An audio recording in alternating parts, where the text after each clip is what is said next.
Hey everybody, this is Sam with West Virginia Overtime with your single A preview of Thursday's games. Thursday is always single A game day. So this would be Thursday, March 12th. And we're going to go through all of the single A games that are going to be completed for the quarterfinals. There are also going to be two triple A quarterfinals, but we already did a podcast episode on all of the AAA games at once. So you can find that in the AAA quarterfinal preview. We will be, after Thursday, March 12th games, we will provide a results show where we recap everything that happened on Thursday, March 12th in both single A and triple A. And then we will also do a podcast episode previewing day 3, which would be semifinals of double A, single A, and triple A. So, like I said, let's get started with just the single A quarterfinal preview. It starts off at 9:30 in the morning with Game 1. Game 1 is going to be number 3, Gilmer County, and number 6, Wheeling Central. As I told you in the double A preview of the quarterfinals, I started going to the girls' state basketball tournament when I was a midget leaguer. It was my basketball present for years. My mom and dad took turns taking me to different sessions or different days. I also told you that basically my dad, to get me to work on my game, never allowed me to go to Saturday's state championship day. While I was playing, my dad said, "I want the first time that you see Saturday, the state championship day, I want you to be in it." So all through midget league, middle school, and high school, I never attended a Saturday championship game until I was the assistant boys basketball coach and we won the state championship. I had never went to the Saturday championship game. Now you're thinking, Sam, why are you boring us with your life? Because it is going to tell you why I'm picking who I'm picking in Game 1 and why I'm doing this review the way I'm doing it. As a midget leaguer from the very first year, as my dad was basically showing me different players that he wanted me to emulate, I also knew that I wanted to be involved in basketball. And throughout the years, probably since I was about 11 or 12 years old, I knew I wanted to be a basketball coach. And so I also watched the basketball coaches. One coach who always, every year, caught my eye was Wheeling Central's Penn Kurtz. It was his confident manner in how he carried himself, how he dressed. It was how he spoke to his team, how well disciplined his team was, and how well mannered they were. Because even as a midget leaguer and middle schooler, my dad took me down to meet some of the Wheeling Central players, and I can't tell you how nice they were. At spending time with me, a midget leaguer, and, encouraging me to continue playing the game and working hard, and they were extremely well-mannered. However, that very first year, when I was talking to his players, Coach Penn Kurtz came over. And I met him. And just how he conducted himself, like I said, how he made me feel. He talked to me about my game. He talked to me, about my strengths, about my weaknesses. He told my dad a drill that I could do. I was weak in dribbling the first year that I attended the state tournament, and I was honest about that, as was my dad. Penn Kurtz talked about different drills to get better at dribbling. And, looking back on that now, I thought it was a big deal as a midget leaguer. I don't want you to think I didn't. I was amazed. But looking back on that, here, Coach Kurtz was at the state tournament trying to win a state championship. And he was talking to this little kid after a game, after they had won, and spending time. Time that a lot of coaches wouldn't. A lot of coaches, might spend 2 or 3 minutes.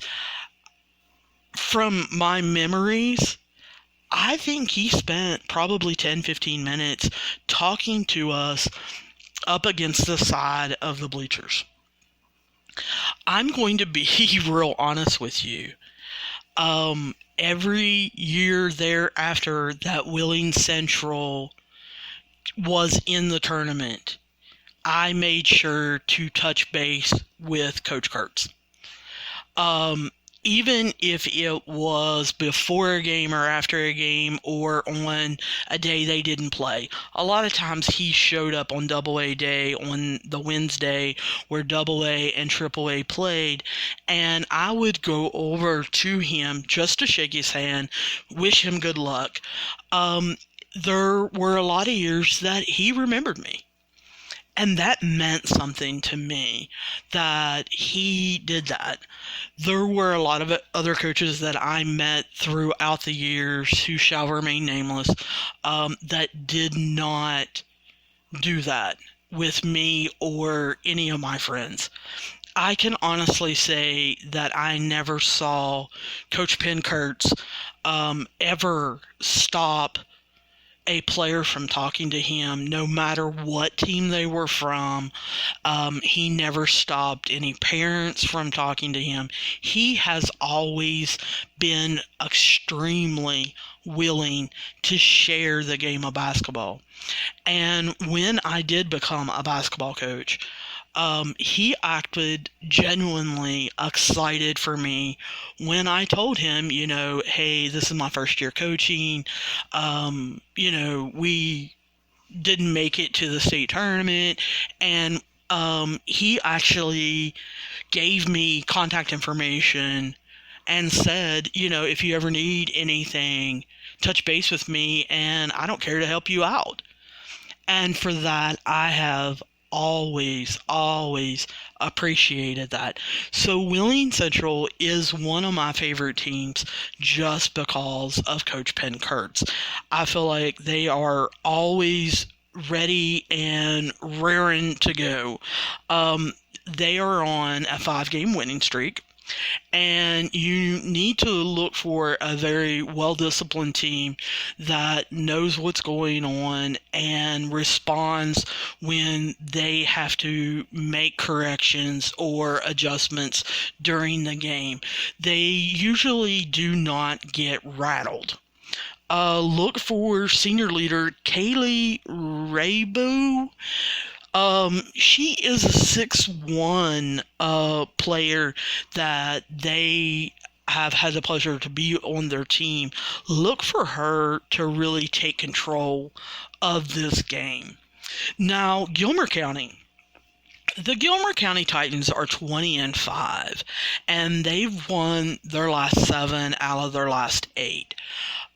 What concerns me, though, looking through their schedule and everything, has been that they have lost twice to Parkersburg Catholic, who is one of the picks that a lot of people are making to actually have a chance of upsetting Huntington St. Joe this year.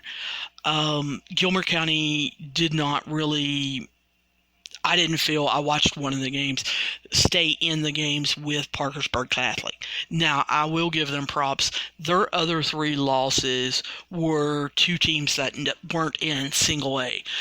They played up. They played a lot of double A, triple A games, and so they have a tendency to also be in control. Trinity Bancroft, who is a sophomore, is the one to watch for their team. Now, I'm going to be extremely honest with all of you. All of you know that I am pretty much a straight shooter. A lot of single A teams are private schools. A lot of single A teams are also border schools. So you're going to hear me say there's a lot of games that I haven't seen of single A teams. I'm going on what I've seen of them in the past, what I know of their coaches, and what I can tell from the teams out of state that they played. Like I said, Wheeling Central played a lot of teams out of state. Parkersburg Catholic plays a lot of teams out of state. Huntington St. Joe's definitely plays a lot of teams out of state.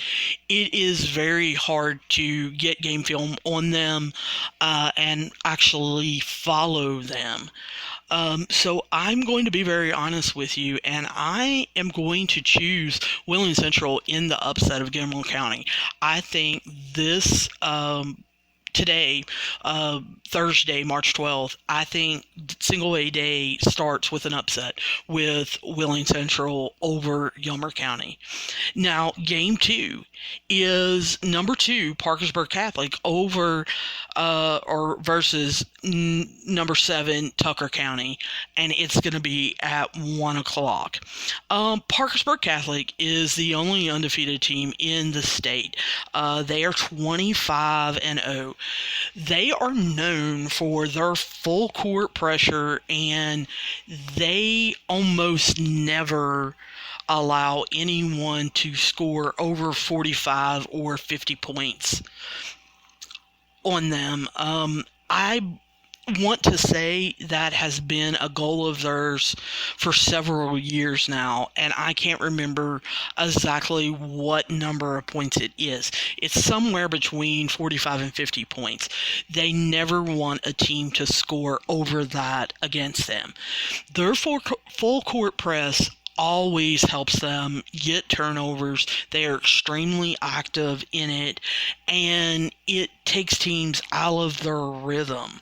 Aaliyah Brunny is the one to watch with her outside game, but she also has a little bit of an inside game. Look for her to be flying around on the press and grabbing boards. She is an extremely nice player. However, when I talk to the Parkersburg Catholic fans on Twitter, they are always mentioning two sisters all over the place, Madeline and Leslie Huffman. So I'm going to tell you that those are two to watch just because their fans talk about them constantly. I'm going to tell you, every time I've been around the Parkersburg Catholic team or I've seen them play, they are extremely confident. And I'll be honest with you, I don't blame them for the simple fact they're undefeated. They're 25-0. They have been to the state tournament numerous times. They are not afraid of playing in the Coliseum or of the crowds that come or anything like that. So they're going to come into this game extremely confident. I'm going to be very, very honest with you. I have not seen Tucker County play. I have kept up with them through, I believe his name is Carl Holcomb. He is a reporter up in that area, and he files a lot of stories on Tucker County, Moorfield, and Petersburg. And those three teams I have been keeping up through his descriptions in his articles, but also his game updates and what he has said about them. Tucker County is 18-7, and they have been in tournament 16 straight times. Tucker County, back in the late 90s, was a AA powerhouse in girls basketball. I believe, I may have the years wrong, but I think it was 96, 97, and 98 was their three-peat. They won the state championship 3 straight times in the late 90s. Because of enrollment, they had to drop down in single A. However, they haven't won a single A state championship, and a lot of their fans blame that, of course, on the private county or private schools, and they are looking forward to the reclassifications next year. A lot of the private schools are moving up to AA, and Tucker County feels that this is going to give them an opportunity at another state championship, only this time in single A. They have a 5'11" senior, Tara Kuhn, that they turn to in tough times. She is pretty much the leader of their team, and this is who they are going to turn to control the boards. However, they are going to be relying on a solid London Hood to step up and handle Parkersburg Catholic's pressure, especially their full court press. From reading Carl's articles, London Hood seems very mature for her age. I hope that she can stand up to the pressure and can get Tucker County in their offense and running it. But I'm going to go ahead. I'm going to tell you that I am picking Parkersburg Catholic in this one. And I hate to say it, but I think it's going to be a blowout. I don't think Tucker County has the team. I don't think they have the confidence. And I don't think they've played any team, looking through their schedule, I don't feel like they've played any team like Parkersburg Catholic and the pressure that they're going to see. So I think it's going to be a shock to their system. I hope it's a great game. I hope it's not a blowout, but I am picking Parkersburg Catholic with a blowout. Game 3. Game 3 in single A is going to be Huntington St. Joe's, who has been the number 1 team in the state, and versus number 8 St. Mary's, and this is going to take place at 5:30 on Thursday. St. Joe's, man, what do you say about them? Other than dominant. That's when what comes to mind when someone mentions Huntington St. Joseph's. St. Joe's has won 9 out of the last 11 single A state championships. They are 22-1. And they have played a lot of Alice State teams. And I'm going to be honest with you, I haven't seen them play much this year. They have only played 5 games against teams in the state of West Virginia. So out of their 23 games that they have played, 18 of them have been Alice State. And they have been against some powerhouses in Kentucky and Ohio and in some of the tournaments that they played in.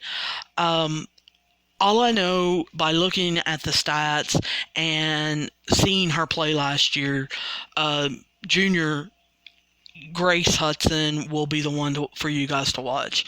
Hudson is extremely capable of totally taking over a game, either with her scoring or with making sure that her teammates get the ball in the right places for them to score. She doesn't care to make that extra pass, and she is definitely the one to watch. Number 8, St. Mary's. They are in 8, and they are going to be facing an uphill battle. At one time this year, they lost 4 straight games, and from the articles that I read during that streak, they seemed to be really unfocused, unbalanced, that they weren't real sure of themselves. They have a 5'9" junior, Kylie Wright, that St. Joe's is going to key on. From reading about St. Joe's with Rick Elmore, it looks like St. Joe's is going to key on her. When you look through St. Mary's schedule, the thing that I noticed is, like I said, Parkersburg Catholic, who's number 2, blew out St. Mary's twice. So I'm going to just be real honest with you.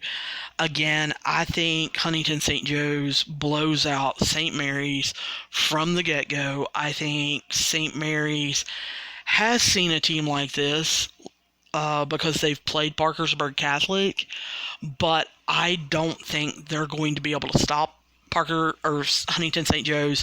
I don't think they're going to be able to make the adjustments to take care of it. I think they're really going to take a beating on this one.